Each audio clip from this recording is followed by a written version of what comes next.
दोस्तों, यह कहानी है एक कपटी महामंत्री की, जिसने राजा की अनुपस्थिति में रानी की लाचारी और मजबूरी का फायदा उठाकर उसे अपने जाल में फंसाया।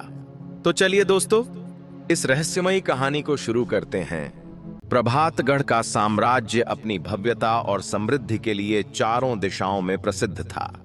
विंध्य पर्वत की गोद में बसा यह राज्य प्रकृति के वरदानों से सजा हुआ था। यहाँ के झरने मोतियों की धार जैसे गिरते थे और दूर दूर तक फैले खेत पकती फसलों से सोने की तरह दमकते थे। प्रभातगढ़ के महाराज रणविजय सिंह एक न्यायप्रिय, साहसी और दूरदर्शी शासक थे। उनकी प्रजा उन्हें देवतुल्य मानती थी और शत्रु उनका नाम सुनते ही भय से कांप उठते थे। पर महाराज रणविजय के जीवन का असली केंद्र कोई युद्ध नहीं, बल्कि उनकी पत्नी थी, महारानी शैलजा।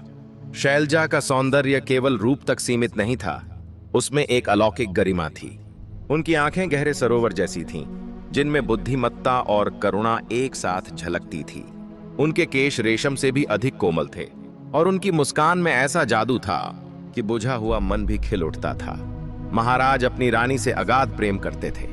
उनके लिए शैलजा केवल जीवन संगिनी नहीं, बल्कि उनके अस्तित्व का अभिन्न अंग थीं। दिन भर के राजकाज की थकान के बाद जब वे अपने कक्ष में लौटते तो शैलजा का शांत चेहरा देखते ही उनकी सारी चिंताएं मिट जाती। वे देर तक उनके पास बैठते, उनसे मन की बातें करते और उनकी हर छोटी बड़ी इच्छा को पूरा करना अपना परम कर्तव्य समझते थे।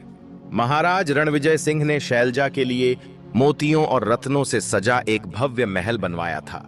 उनके विश्राम और विहार के लिए केवड़े, चंपा और पारिजात से भरे सुगंधित उद्यान तैयार करवाए गए थे।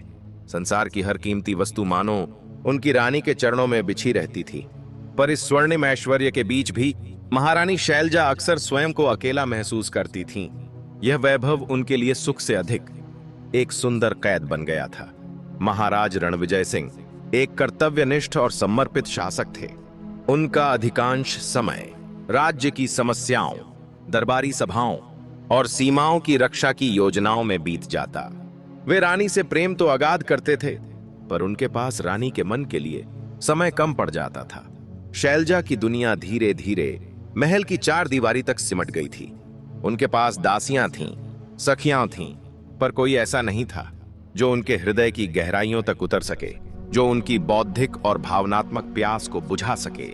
वे कविताएं पढ़ती, चित्र उकेरती और कभी कभी वीणा के तार छेड़ती, पर यह सब बस अकेलेपन से बचने का एक सहारा भर था। महाराज रणविजय सिंह का एक ही व्यक्ति पर अटूट विश्वास था।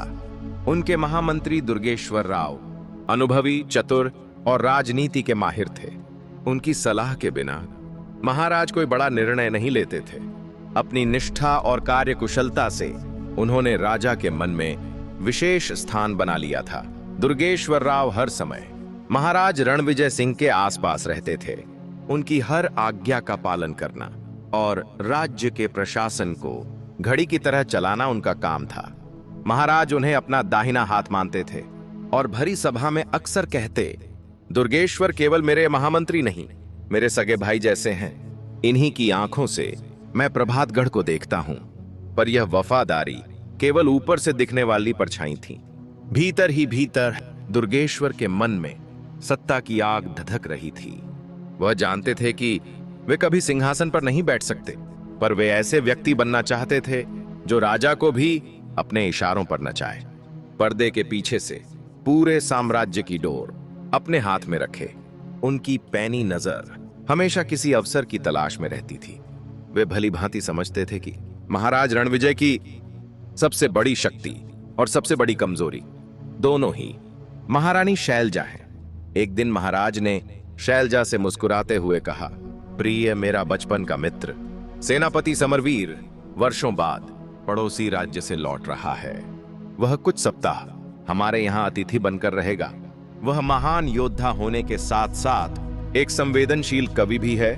मुझे पूरा विश्वास है, महाराज रणविजय सिंह ने स्नेह से कहा, कि तुम्हें उसकी संगत अवश्य भाएगी। महारानी शैलजा ने बस हल्की मुस्कान के साथ सिर झुका दिया, यह जाने बिना कि यह अतिथि उनके जीवन में ऐसा तूफान लाने वाला है जो प्रभातगढ़ के इतिहास की धारा ही बदल देगा। कुछ ही दिनों में सेनापति समरवीर का आगमन प्रभातगढ़ में किसी उत्सव से कम नहीं था। नगर की गलियां सजाई गईं, नगाड़े बजे और महल के फाटक पर शंखनाद हुआ।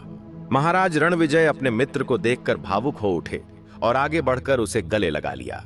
समरवीर नाम के अनुरूप ही वीर था। ऊंचा कद, सुदृढ़ काया, चौड़ा सीना और आंखों में एक अनोखी तेज चमक।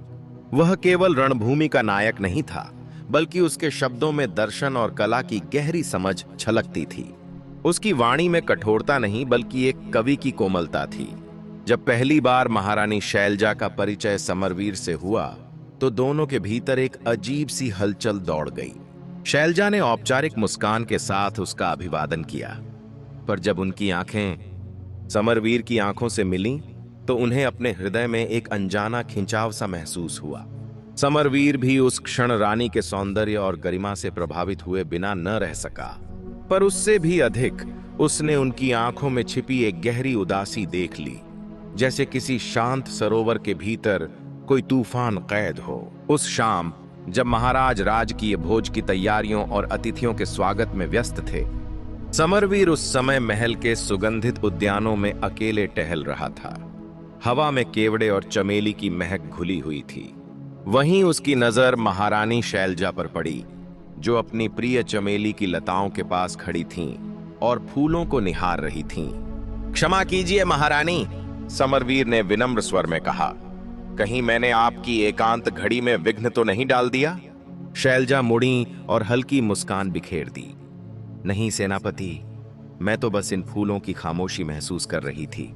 समरवीर उनके पास आते हुए बोला, खामोशी भी बहुत कुछ कहती है महारानी, खासकर तब जब उसे सुनने वाला कोई हो। यह वाक्य साधारण था, पर शैलजा के हृदय को छू गया। उन्हें लगा जैसे किसी ने उनके भीतर छुपी भावना को शब्द दे दिए हों। वर्षों बाद किसी ने उनसे ऐसी बात कही थी। महाराज उनसे प्रेम करते थे, पर उनकी बातचीत अधिकतर राजनीति, सीमाओं और प्रशासन तक ही सीमित रहती थी। आप कवि हैं, है ना? शैलजा ने जिज्ञासा से पूछा। समरवीर मुस्कुरा उठा। कोशिश करता हूं महारानी, मेरे लिए शब्द ही मेरे शस्त्र भी हैं और मरहम भी। उस दिन के बाद उनकी भेंटें बढ़ने लगीं, कभी पुस्तकालय की शांति में, कभी घुड़साल की हलचल में, तो कभी इन्हीं उद्यानों की महकती छांव में। महाराज रणविजय सिंह अपने मित्र और अपनी पत्नी को एक दूसरे के साथ सहज देखकर वे प्रसन्न होते थे। उन्हें तनिक भी आभास नहीं था कि यह सहजता धीरे धीरे एक ऐसे रिश्ते को जन्म दे रही है जो आगे चलकर प्रभातगढ़ के भाग्य को बदल देगा। समरवीर अक्सर महारानी शैलजा को अपनी कविताएं सुनाता।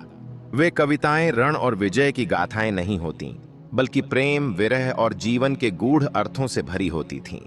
शैलजा को उन पंक्तियों में अपना ही मन झलकता दिखता। उन्हें लगता जैसे समरवीर वही शब्द कह रहा हो जो वर्षों से उनके हृदय में दबे पड़े थे। एक दिन उसने गहरी सांस लेते हुए कहा, महारानी, सत्ता और सम्मान तो बाहर की चीजें हैं, असल खालीपन भीतर होता है। जब आत्मा को कोई समझने वाला न मिले, तो संसार की सारी दौलत भी उसे भर नहीं सकती। यह सुनते ही शैलजा की आंखें भर आईं। पहली बार किसी ने उनके दर्द को इतने सटीक शब्द दिए थे। वे स्वयं को रोक न सकीं और उनके आंसू बह निकले। समरवीर ने संकोच के साथ अपना हाथ बढ़ाया और हल्के से उनके कंधे पर रख दिया। वह बस एक सांत्वना का स्पर्श था, पर उस क्षण दोनों के भीतर जैसे बिजली सी कौंध गई। यह सब कुछ ही दिनों में हुआ, 1 सप्ताह, शायद 10 दिन। पर इन्हीं थोड़े से दिनों में शैलजा और समरवीर भावनात्मक रूप से एक दूसरे के बहुत करीब आ गए। यह कोई शारीरिक संबंध नहीं था, बल्कि 2 अकेली आत्माओं का मिलन था, जो एक दूसरे में अपनी अधूरी दुनिया का सहारा खोज रही थीं।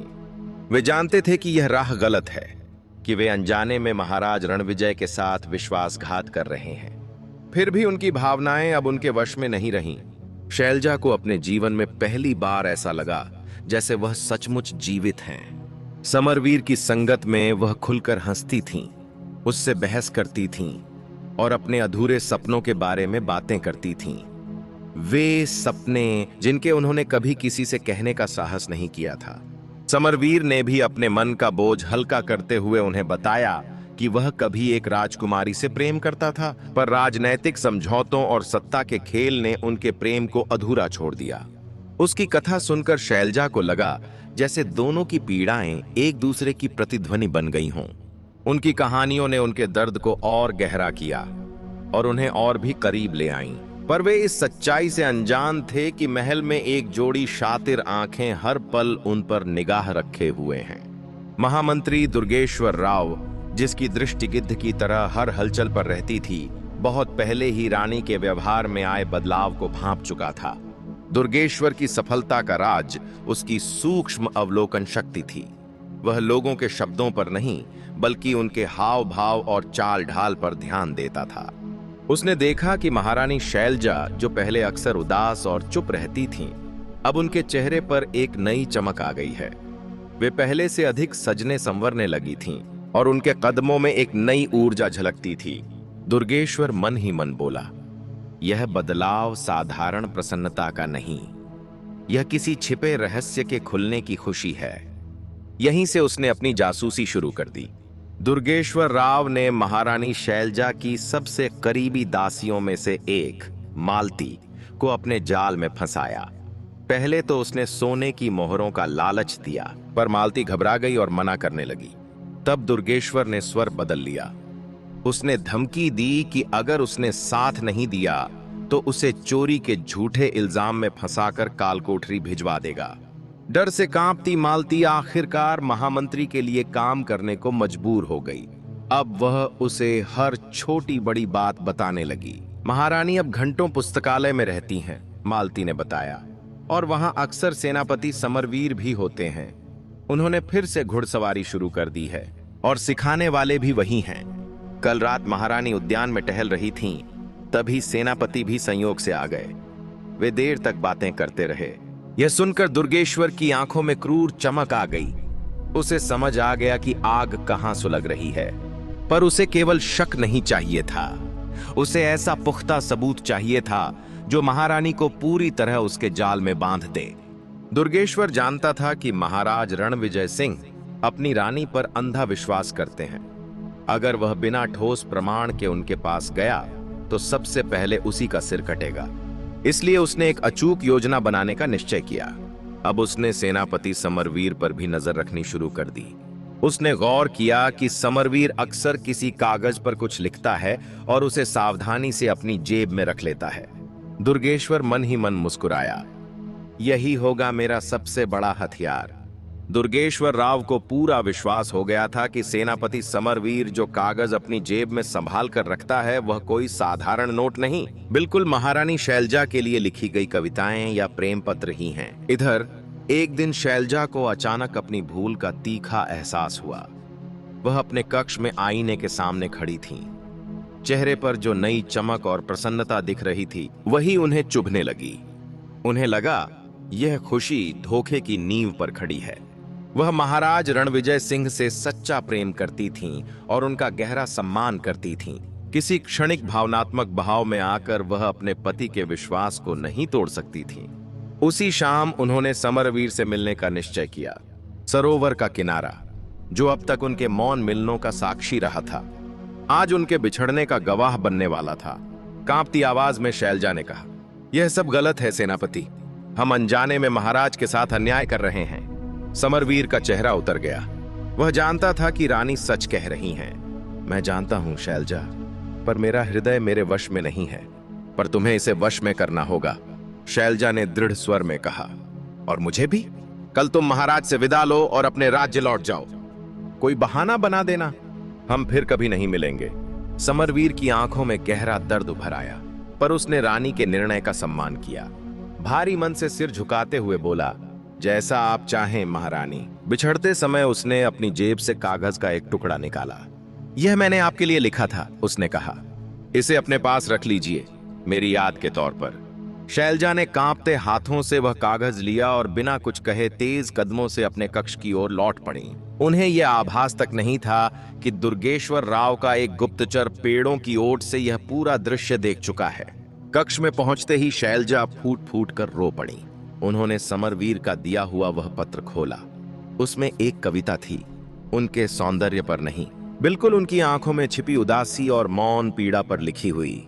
शैलजा ने उस कागज को देर तक देखा, फिर उसे हल्के से चूम लिया और अपने आभूषणों के संदूक में सबसे नीचे छिपा दिया। उन्होंने मन ही मन निश्चय किया, यह अध्याय यहीं समाप्त होगा। अब वे फिर से केवल महाराज रणविजय सिंह की वफादार पत्नी बनकर रहेंगी। पर किस्मत को कुछ और ही मंजूर था। दुर्गेश्वर राव को अब अपना मोहरा मिल चुका था। वह जान गया था कि वह पत्र कहां छिपा है। अब उसे बस सही समय की प्रतीक्षा थी। अगले दिन जैसा तय हुआ था, सेनापति समरवीर ने महाराज रणविजय सिंह से विदा ली। उसने किसी आवश्यक राजकीय कार्य का बहाना बनाया। महाराज का मन बहुत खिन्न हुआ, पर उन्होंने अपने मित्र को जाने की अनुमति दे दी। समरवीर के प्रस्थान के बाद शैलजा ने गहरी सांस ली। उन्हें लगा जैसे कोई भारी तूफान टल गया हो। शैलजा को लगा कि तूफान टल गया है। वह फिर से अपनी पुरानी दिनचर्या में लौट आईं, प्रार्थना, चित्रकारी और उद्यान में टहलना। पर अब उनका अकेलापन पहले से भी कहीं अधिक गहरा हो चुका था। समरवीर के जाने से महल फिर उसी खामोशी में डूब गया था जो उनके हृदय पर बोझ बन गई थी। उधर दुर्गेश्वर राव मौके की तलाश में था। वह जानता था कि अब महारानी अकेली हैं और भीतर से पहले से कहीं अधिक कमजोर। यही वह क्षण था जिसका वह इंतजार कर रहा था। 1 सप्ताह बाद महाराज रणविजय सिंह को सीमांत पर उठे विद्रोह को दबाने के लिए प्रभातगढ़ से बाहर जाना पड़ा। यह यात्रा छोटी थी, केवल 3 दिनों की, पर दुर्गेश्वर के लिए यह स्वर्णिम अवसर बन गई। प्रस्थान से पहले महाराज ने सारा राजकार्य दुर्गेश्वर को सौंपते हुए कहा, मेरे लौटने तक राज्य तुम्हारे हवाले है और महारानी का विशेष ध्यान रखना। दुर्गेश्वर ने झुककर उत्तर दिया, निश्चिंत रहे महाराज, महारानी हमारी भी महारानी हैं, उनकी सुरक्षा हमारा परम धर्म है। पर उसके चेहरे पर उभरी हल्की मुस्कान में एक शैतानी चमक थी जिसे महाराज देख न सके। राजा के जाते ही उस रात, जब पूरा महल गहरी नींद में डूबा था, दुर्गेश्वर ने अपनी चाल चली। उसने पहले ही कुछ भ्रष्ट रक्षकों को अपने पाले में कर रखा था। वह दबे पांव महारानी शैलजा के शयन कक्ष की ओर बढ़ा।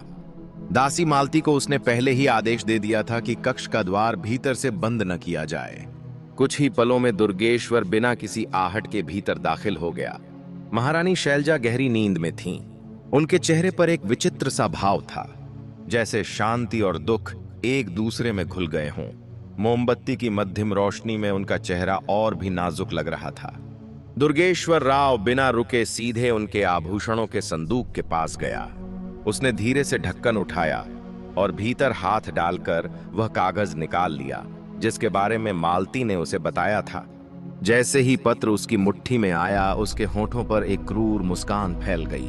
अब उसे यकीन हो गया था, महारानी पूरी तरह उसके वश में आने वाली हैं। उसने जानबूझकर पास रखा फूलदान गिरा दिया।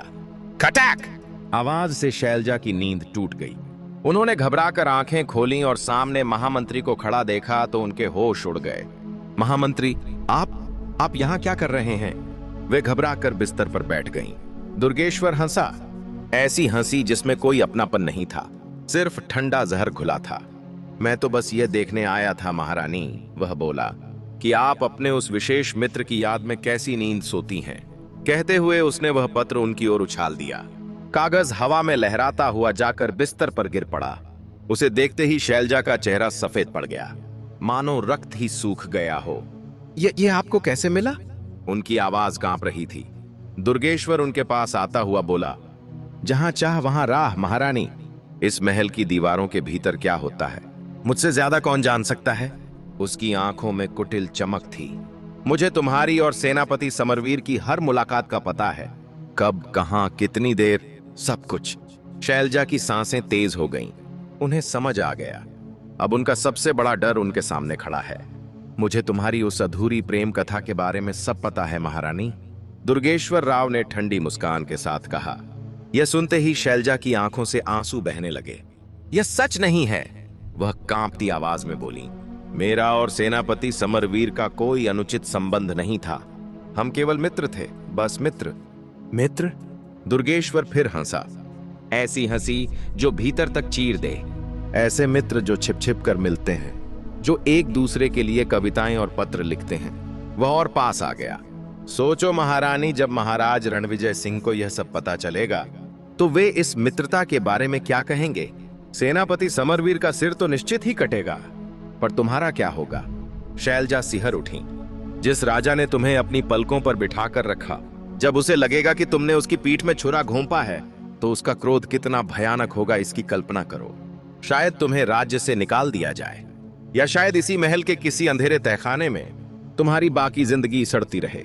शैलजा पूरी तरह कांप रही थीं। दुर्गेश्वर के शब्द तीरों की तरह उनके हृदय में धंस रहे थे।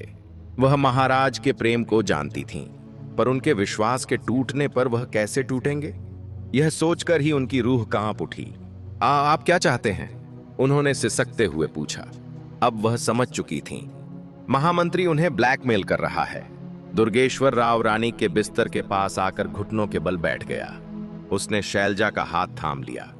शैलजा ने घृणा से हाथ छुड़ाने की कोशिश की, पर उसकी पकड़ लोहे की तरह सख्त थी।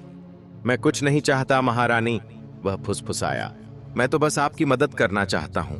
यह राज हम दोनों के बीच ही रहेगा। मैं महाराज को कुछ नहीं बताऊंगा। शैलजा ने कांपती आंखों से उसकी ओर देखा। उम्मीद की एक हल्की सी किरण जाग उठी। सच? बिल्कुल, दुर्गेश्वर बोला, पर मेरी इस वफादारी की एक कीमत है। यह सुनते ही शैलजा का दिल डूब गया। कैसी कीमत? दुर्गेश्वर उठ खड़ा हुआ और कमरे में टहलने लगा। कीमत बहुत छोटी है महारानी। तुम वही करोगी जो मैं कहूंगा। जब, जहां और जैसे मैं चाहूंगा। तुम मेरी कठपुतली बनकर रहोगी। वह रुककर उनकी ओर मुड़ा। तुम महाराज को प्रभावित करोगी, मेरे पक्ष में फैसले करवाओगी, जो जानकारी मुझे चाहिए वह मुझे दोगी, और मेरी हर इच्छा पूरी करोगी। आखिरी वाक्य कहते समय उसकी आंखों में जो हवस और गंदगी थी, उसे देखकर शैलजा की आत्मा कांप उठी। उन्हें समझ आ गया, दुर्गेश्वर केवल सत्ता ही नहीं, उन्हें भी अपनी मिल्कियत बनाना चाहता है। नहीं, कभी नहीं। शैलजा चीख पड़ी।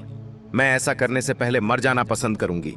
दुर्गेश्वर राव के होंठों पर एक ठंडी मुस्कान फैल गई। मरना बहुत आसान है महारानी, वह धीमे स्वर में बोला, पर जीना बहुत कठिन। जरा सोचो, तुम्हारी मृत्यु के बाद लोग तुम्हें कैसे याद करेंगे? एक विश्वासघाती रानी के रूप में। वह और पास आ गया। तुम्हारी कहानी प्रभातगढ़ के इतिहास पर एक काला धब्बा बन जाएगी, और महाराज रणविजय सिंह, वे जीते जी मर जाएंगे। क्या तुम सच में यही चाहती हो? शैलजा के पास कोई उत्तर नहीं था। वह हर ओर से घिर चुकी थीं।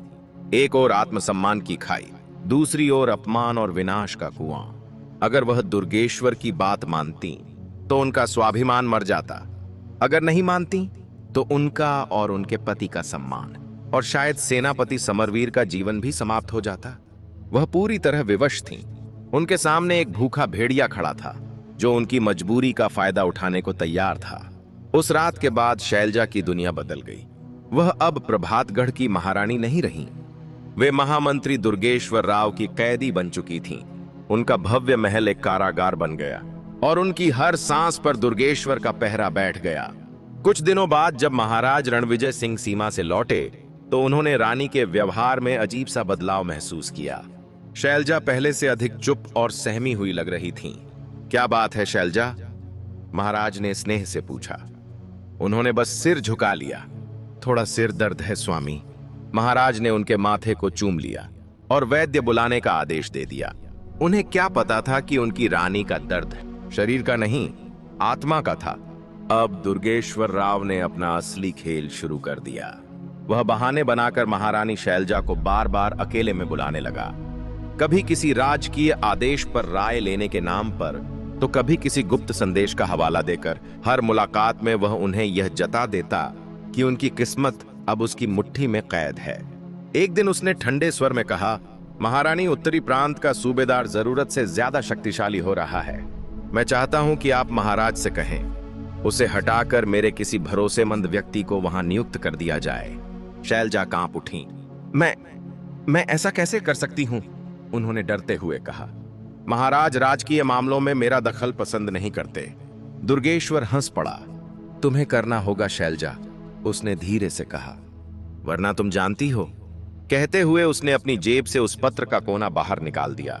यह कागज महाराज की मेज तक पहुंचने में देर नहीं लगाएगा। शैलजा की सांस रुक गई। वह समझ गई, अब उनके पास कोई रास्ता नहीं बचा। मजबूर होकर उन्हें वही करना पड़ा जो दुर्गेश्वर चाहता था। उस रात उन्होंने बड़ी चतुराई से महाराज रणविजय सिंह के मन में उत्तरी सूबेदार के विरुद्ध संदेह का बीज बो दिया, ऐसे मानो वह सिर्फ एक चिंतित पत्नी हो जो राज्य की भलाई के लिए सोच रही हो। और इस तरह दुर्गेश्वर राव ने अपनी पहली चाल चल दी। महाराज रणविजय सिंह, जो अपनी रानी की हर बात पर अटूट विश्वास करते थे, कुछ दिनों की जांच पड़ताल के बाद दुर्गेश्वर राव के सुझाव पर सहमत हो गए। यह दुर्गेश्वर की पहली बड़ी जीत थी। अब उसे सत्ता का एक नया नशा चढ़ गया।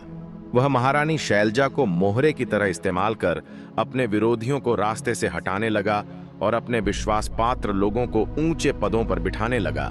शैलजा स्वयं को एक जीवित कठपुतली की तरह महसूस करती थीं, जिसका अपना कोई अस्तित्व नहीं, कोई इच्छा नहीं। पर दुर्गेश्वर की मांगें यहीं समाप्त नहीं हुईं। वह केवल सत्ता नहीं चाहता था, वह महारानी के आत्मसम्मान को पूरी तरह तोड़ देना चाहता था। उन्हें उनकी एक भूल की ऐसी सजा देना चाहता था जो जीवन भर उन्हें जला दे।